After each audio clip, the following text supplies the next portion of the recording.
ରଜରେ ରିଲିଜ୍ ହୋଇଥିବା ଏହି ଦୁଇଟି ଚଳଚ୍ଚିତ୍ର ବହୁ ଭୂତଭୂତ ଏବଂ ଅନନ୍ତା ମଧ୍ୟରେ ଜୋରଦାର କମ୍ପିଟିସନ୍ ଚାଲିଛି। କେଉଁ ଚଳଚ୍ଚିତ୍ରଟି ବାଜି ମାରିଛି ସେ ବିଷୟରେ ମୁଁ ଆପଣ ସମସ୍ତଙ୍କୁ ଜଣାଇବି।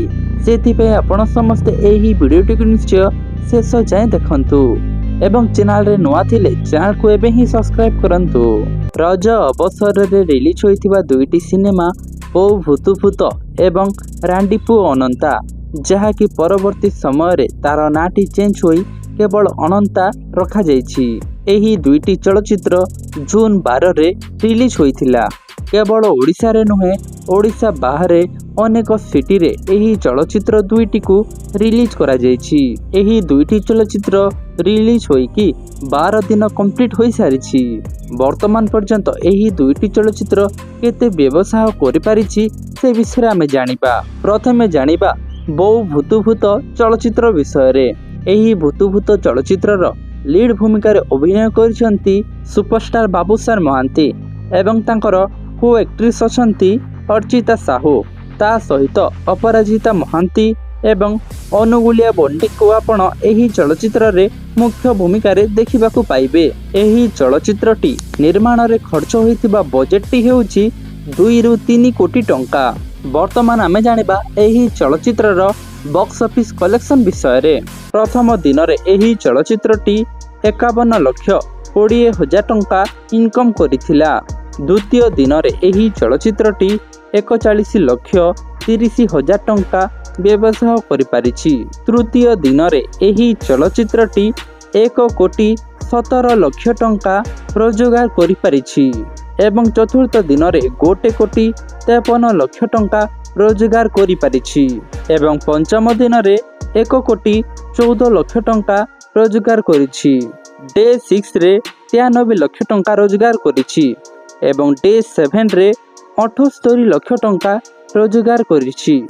ଟୋଟାଲ ଗୋଟିଏ ସପ୍ତାହରେ ବହୁ ଭୂତଭୂତ ଚଳଚ୍ଚିତ୍ରଟି 7,15,00,000 ଟଙ୍କା ରୋଜଗାର କରିପାରିଛି ଏବଂ ଗୋଟେ ନୂଆ ଇତିହାସ ସୃଷ୍ଟି କରିଛି ଏବଂ 11th ଡେ ପର୍ଯ୍ୟନ୍ତ ଏହି ଚଳଚ୍ଚିତ୍ରଟି ଟୋଟାଲ 10,36,00,000 ଟଙ୍କା ବ୍ୟବସାୟ କରିପାରିଛି ଏବଂ ଗୋଟେ ବଡ଼ ସଫଳ ହାସଲ କରିପାରିଛି ଏବଂ ବର୍ତ୍ତମାନ ସୁଦ୍ଧା ଏହି ଚଳଚ୍ଚିତ୍ରଟି ପ୍ରାୟ 11 କୋଟିରୁ ବି ଅଧିକ ବ୍ୟବସାୟ କରିପାରିଛି।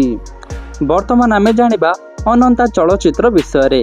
ଏହି ଚଳଚ୍ଚିତ୍ରଟି ମଧ୍ୟ ଜୁନ୍ 12 ତାରିଖ ଦିନ ରିଲିଜ୍ ହୋଇଥିଲା। ଏହି ଚଳଚ୍ଚିତ୍ରର ମୁଖ୍ୟ ଭୂମିକାରେ ଅଛନ୍ତି ସବ୍ୟସାଚୀ ମିଶ୍ର ଏବଂ ସୂର୍ଯ୍ୟମୟୀ। ଏହି ଚଳଚ୍ଚିତ୍ରର ବଜେଟଟି ଥିଲା ପାଖାପାଖି 85,00,000 ଟଙ୍କା। 85,00,000 ଟଙ୍କାରେ ରିଲିଜ୍ ହୋଇଥିବା ଏହି ଚଳଚ୍ଚିତ୍ରଟି କେତେ ଟଙ୍କା ରୋଜଗାର କରିଛି ସେ ବିଷୟରେ ଆମେ ଜାଣିବା। ପ୍ରଥମ ଦିନରେ ଏହି ଚଳଚ୍ଚିତ୍ରଟି ପାଖାପାଖି 5,00,000ରୁ 7,00,000 ଟଙ୍କା ରୋଜଗାର କରିଛି।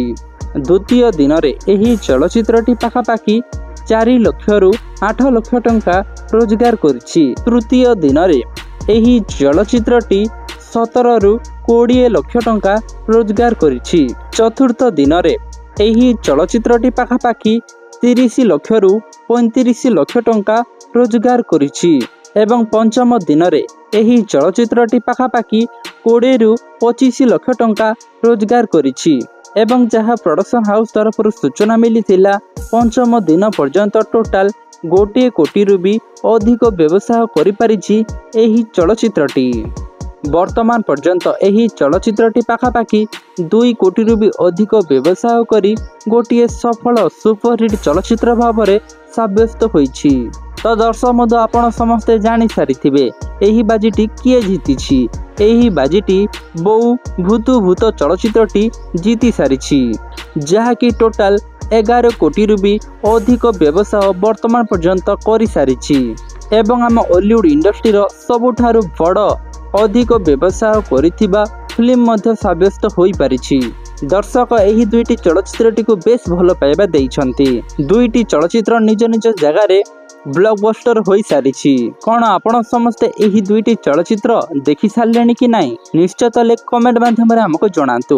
କେଉଁ ଚଳଚ୍ଚିତ୍ରଟି ଆପଣଙ୍କୁ ଅଧିକ ଭଲ ଲାଗିଲା ନିଶ୍ଚୟ ତାହେଲେ କମେଣ୍ଟରେ ଜଣାଇବେ। ଯଦି ଦେଖିନାହାନ୍ତି ତାହେଲେ ନିଶ୍ଚୟ ଏହି ଚଳଚ୍ଚିତ୍ରଟିକୁ ଥିଏଟରକୁ ଯାଇକି ଦେଖନ୍ତୁ ଏବଂ ଆମ ଓଡ଼ିଆ ଫିଲ୍ମକୁ ସପୋର୍ଟ କରନ୍ତୁ।